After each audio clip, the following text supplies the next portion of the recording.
So you want to play Wrangler, huh? Alright, well, that's perfectly fine, but you're gonna have to get used to his weird-ass playstyle and absurd southernness.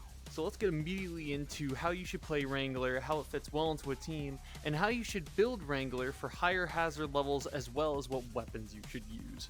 Now immediately we have to go over Wrangler's abilities, which you've got his rocket lasso as well as his dash. His dash is just a very quick air dash that can be going in the left, the right, the whichever direction. It just can't go up or down, so do keep that in mind. But that's what your rocket lasso is for, as you throw it out and then you pull yourself towards it in basically any direction. Very good for verticality, and you can also pull objectives to you, like for example an enemy or even your friend's corpse, which helps out a lot whenever you're dealing with hordes and you need to get your friend back alive. Something that you're gonna have to get used to about Wrangler is that he absolutely thrives on being right in the thick of everything, but outside of everything at the same time. Basically think of it as a hit and run strategy, except all of the time.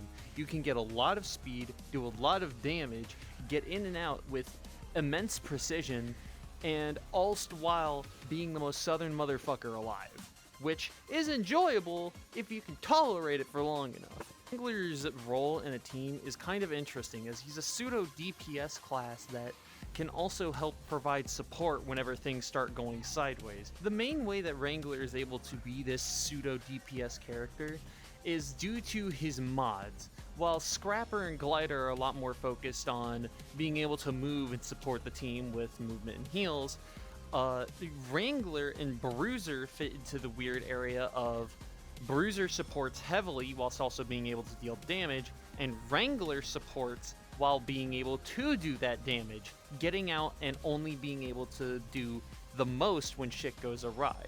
And his mods support this, as the mods I personally use a lot allow me to use my dash to gain a short period of invulnerability, or having to rocket lasso so that way I can get in and out that much faster.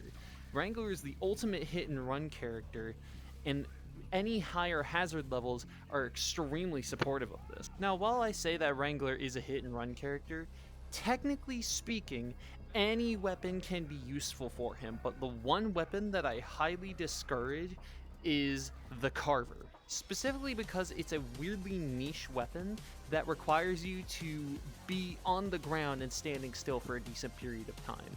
In my testing, the only people that it's worked well with has been Scrapper and Bruiser for very specific reasons that I'll get to when I actually make the Scrapper and Bruiser videos.